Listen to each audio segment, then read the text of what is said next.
Salah satu hal yang menarik dari sepak bola adalah bahwa endingnya tak dapat diprediksi.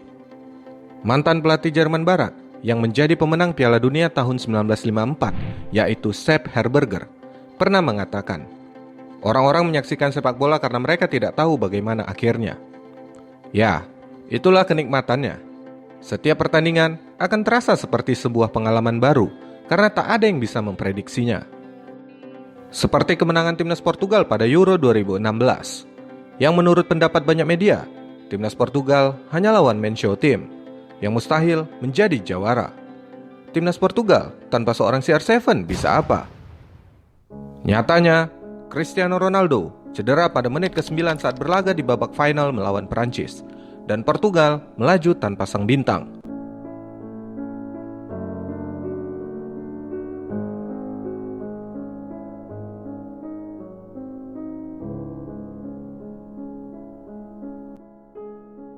Tanpa banyak gaya, skuad Portugal yang diremehkan menundukkan Prancis sang tuan rumah dan berhasil menjadi raja Eropa.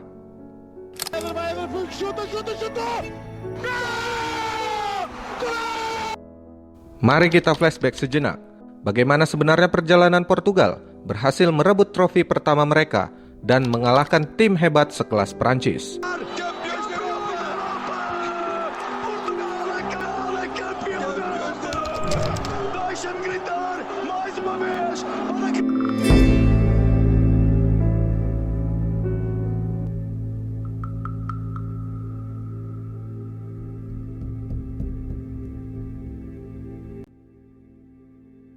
Tentu saja masih sangat jelas kita ingat bagaimana pedihnya ekspresi Portugal saat harus bertekuk lutut di kandangnya sendiri akibat kalah melawan tim underdog Yunani di tahun 2004. Sebuah kekalahan yang kemudian menjadi bara semangat mereka selama 12 tahun.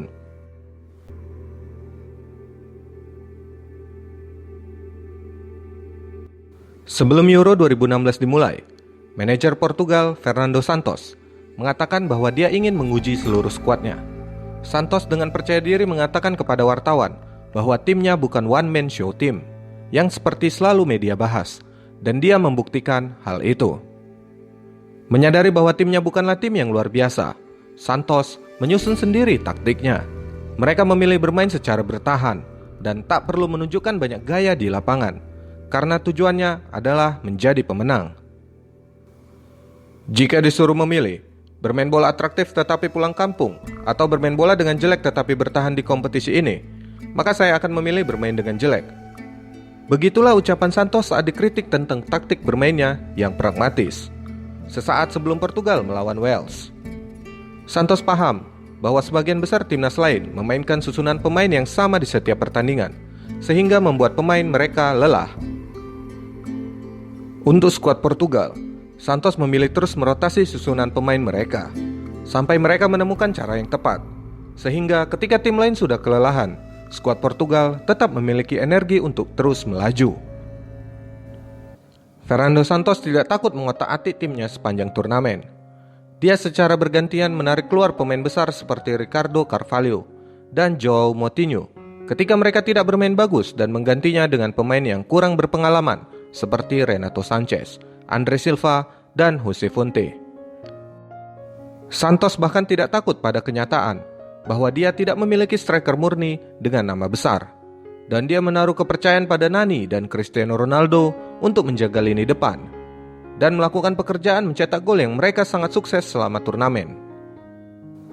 Santos selalu menyemangati agar para pemainnya tetap tenang meskipun tanpa bola, tapi bukan berarti Portugal benar-benar tidak mampu menghasilkan serangan. Banyak penonton mulai membandingkan tim Portugal ini dengan tim yang mengalahkannya di final Euro 2004. Sekelompok pemain biasa yang tidak spektakuler, namun membuahkan hasil. Dari keseluruhan penampilan mereka di turnamen, Portugal memang rata-rata bermain dengan hasil imbang. Pada saat itu, timnas Portugal memang bukan timnas dengan skuad luar biasa.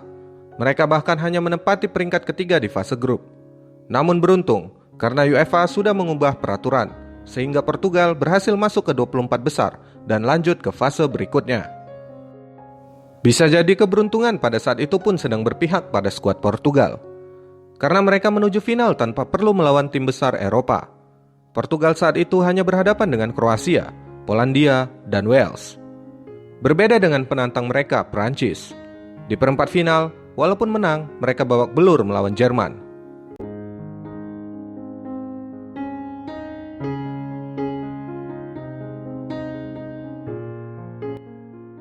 Hingga kedua tim itu pun berhadapan di final. Meskipun baru saja habis-habisan melawan Jerman, Prancis nyatanya lebih dominan menguasai bola. Portugal semakin amburadul ketika di menit ke-8, Cristiano Ronaldo cedera saat berhadapan dengan Dimitri Payet.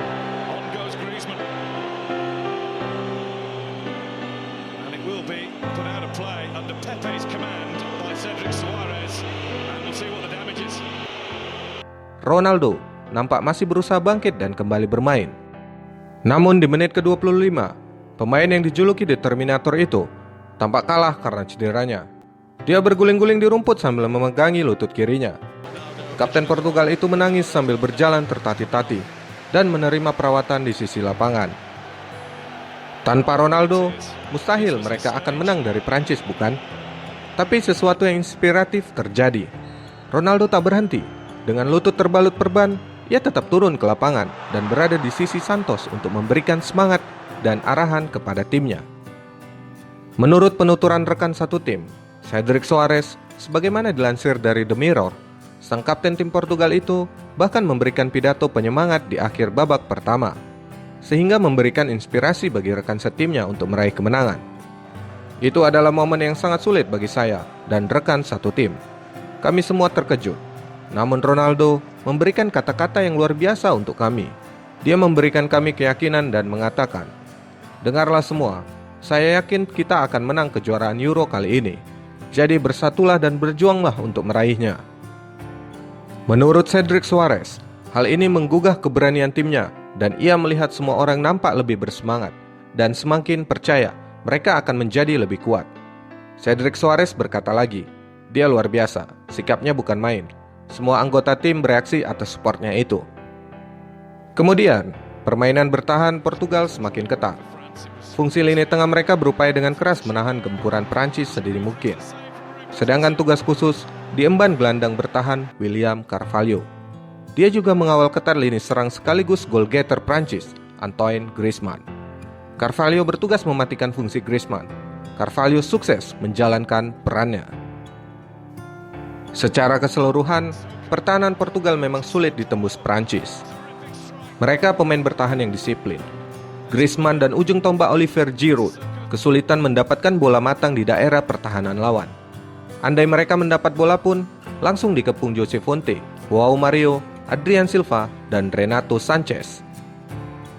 Bahkan Dimitri Payet kembali redup karena tak leluasa ditekan Cedric Soares dan Sanchez. Dengan sistem zona marking, Portugal membiarkan Prancis memainkan bola di daerahnya sendiri.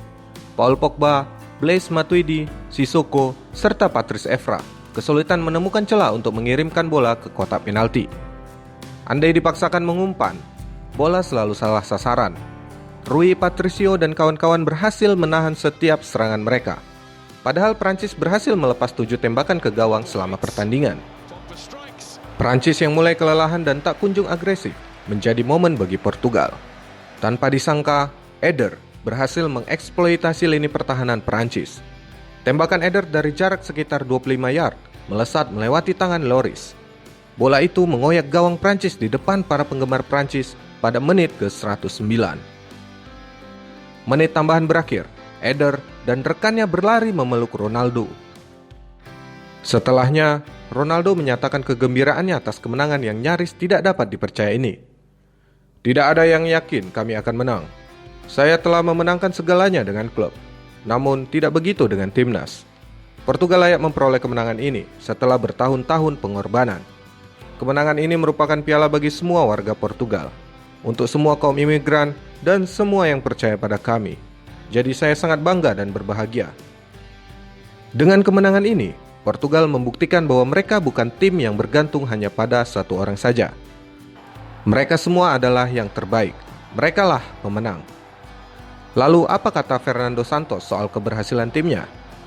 Dia dengan bangga berkata, "Kami tulus seperti merpati dan cerdik seperti ular."